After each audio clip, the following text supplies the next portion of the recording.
दोस्तों, मेरा नाम है बोवी सैनी और आज हम राहुल गांधी के उन बयानों की बात करेंगे जिन्हें लेकर उनके ऊपर केस चल रहे हैं। कुछ समय पहले तो उनके एक बयान को लेकर हाई कोर्ट ने उन्हें फटकार भी लगाई है और एक बयान को लेकर तो उन्हें सजा भी सुनाई गई थी, जिसके चलते उन्हें अपनी लोकसभा की सदस्यता भी गंवानी पड़ी थी। पहले हम उस बयान के बारे में जानते हैं जिन्हें लेकर उन्हें अभी हाल फिलहाल में ही हाई कोर्ट ने फटकार लगाई है। राहुल गांधी ने 20 अगस्त 2022 को कारगिल में भारत जोड़ो यात्रा के दौरान एक रैली को संबोधित किया था, जिसमें उन्होंने गलवान घाटी में चीनी सेना के साथ हुई हिंसक झड़प का जिक्र करते हुए राहुल गांधी ने दावा किया था कि लोग भारत जोड़ो यात्रा के बारे में तो जाने क्या क्या पूछेंगे, लेकिन चीनी सैनिकों ने हमारे सैनिकों को कितनी पिटाई की, इस पर कोई एक भी सवाल नहीं पूछेगा। जिसमें उन्होंने ये भी कहा था कि चीन ने भारत की 2000 वर्ग किलोमीटर जमीन पर कब्जा कर लिया है। इसी बयान को लेकर सुप्रीम कोर्ट ने राहुल गांधी को फटकार लगाई थी।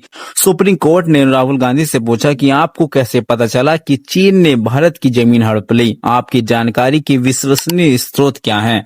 अगर आप एक सच्चे भारतीय होते तो सेना और सीमा को लेकर इस तरह की टिप्पणी नहीं करते। जब बॉर्डर पर संघर्ष चल रहा हो तो क्या आप ये सब कह सकते हैं? आप संसद में सवाल पूछिए, आप विपक्ष के नेता हैं, संसद में बोलिए, सोशल मीडिया पर नहीं। राहुल गांधी के बयान के जवाब में उस वक्त के लद्दाख के उपराज्यपाल वी.डी. मिश्रा ने कहा था कि भारत की 1 इंच जमीन पर भी चीन का कब्जा नहीं है। 1962 में जो हुआ उस पर बात करने से कोई फायदा नहीं। आज सीमा की आखिरी इंच पर भी भारत का कब्जा है। राहुल गांधी के ऐसे बहुत से बयान हैं जिन्हें लेकर उन पर केस चल रहे हैं। अभी जानते हैं कि ऐसे कौन कौन से बयान हैं जिन्हें लेकर उन पर केस चल रहे हैं। राहुल गांधी ने 13 जनवरी को आरएसएस और भाजपा को असली टुकड़े टुकड़े करने वाली गैंग और नफरत की सियासत करने वाला बताया था। राहुल गांधी ने आरएसएस पर हमला करते हुए कहा कि कौरव कौन थे। मैं आपको 21वीं सदी के कौरवों के बारे में बताना चाहता हूँ। वो खाकी पैंट पहनते हैं और हाथों में लाठी लेकर चलते हैं। भारत के 2-3 अरबपति इन कौरवों के साथ खड़े हैं। इस मामले में राहुल गांधी के ऊपर हरिद्वार की अदालत में केस चल रहा है। अब उनके दूसरे बयान के बारे में जानते हैं, जिसमें वे हमारे देश के स्वतंत्रता सेनानी वीर सावरकर को धोखेबाज बताते हैं। राहुल गांधी ने भारत जोड़ो यात्रा के दौरान ही कहा था, सावरकर ने अंग्रेजों को माफीनामा लिखकर महात्मा गांधी, पंडित जवाहरलाल नेहरू और सरदार पटेल जैसे स्वतंत्रता सेनानियों को धोखा दिया था।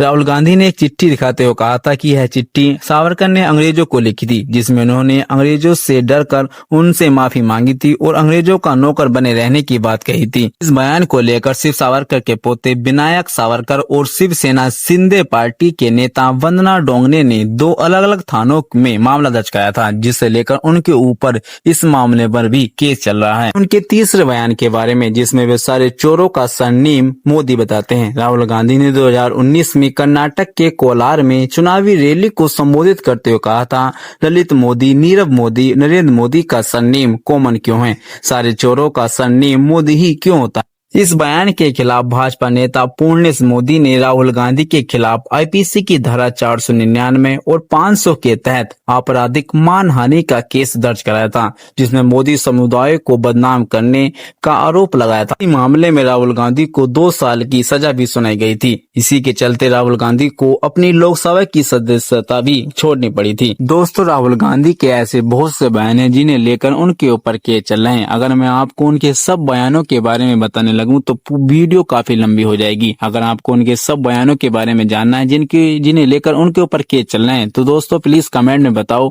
और इसी के साथ मैं अपनी वीडियो को एंड करता हूं। अगर दोस्तों आपको मेरी वीडियो अच्छी लगी तो प्लीज वीडियो को लाइक, शेयर, कमेंट करना ना भूलें। धन्यवाद। मिलते हैं अगली वीडियो में।